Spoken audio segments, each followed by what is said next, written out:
Each week I'm teaching classes online, as so many are doing these days. For myself, I teach 2 classes on Wednesday nights in a live stream where I can discuss things with my students. And so, being a video guy, I set up a little studio here in my office here at home so I can do this each week with as little extra organization each week once I've set it up as possible. Now, I'm going to lead you through some of the things I've put together in this, what I call version 2 of my live stream home studio setup, and so you can see kind of how things are put together. Now, keep in mind, this is still just version 2. I haven't had a chance to really pretty up the cables or make everything look really nice. This is my second week of giving instructions, and this is what I've got so far. Now you're seeing me through a camera. This camera I'm using is a Panasonic GH4, and that GH4 has its YAGH, the YAGH interface attached to the bottom of it, and it's sending HDMI out into my video switcher, which is a Blackmagic design ATEM Mini Pro. So on this setup, my camera is input number 1. Input number 2 is my laptop, a MacBook Pro that sends HDMI out from the MacBook Pro into the ATEM switcher. So it gives me 2 inputs to choose from, the camera or the computer. Now my computer is running a Keynote, which is much like PowerPoint for doing slides, as well as I use that for showing examples from our learning management system at the college, and doing software demonstrations to show students in the discussion how things work.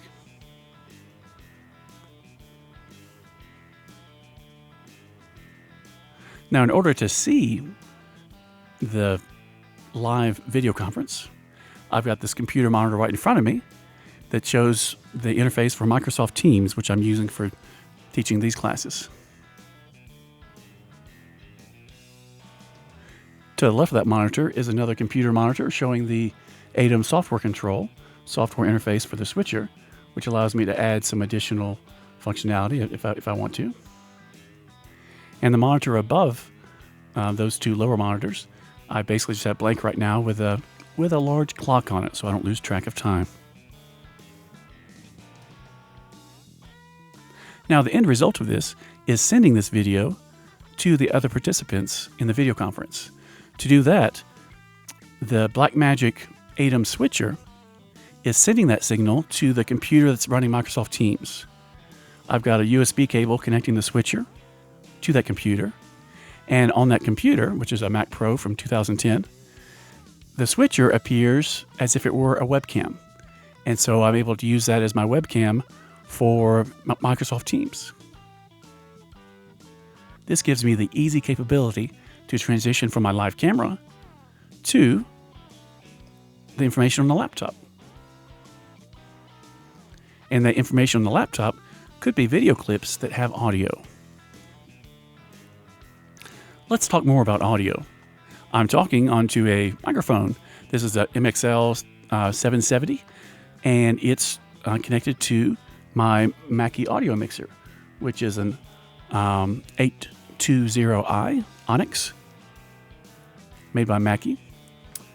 This mixer has the big microphone I'm talking on, as well as inputs from the laptop I'm using for playback. The output of this mixer then feeds the XLR inputs on my GH4 camera. This ensures that the audio stays in sync with the video because, again, the video from that camera feeds via HDMI to the switcher. On the switcher, I can tell it to take the audio from camera 1 and use that as my main audio, which is what I do. Otherwise, in terms of setup, I've got 2 lights that are hitting me, an Aperture 672 LED panel up to my right, and then back behind me on the back to the, and then back behind me, back to my left, I've got a small LED spot to give me a bit of a kicker light on the side. Right behind me, I have this LED sign. Then as a background in front of the window, I've got a collapsible background with a kind of a dappled muslin effect. This background is being lit by an LED light to give it that little blue feel.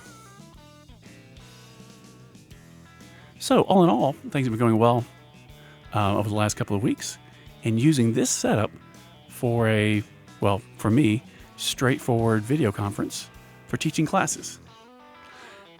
Now I just have to look forward to version 3.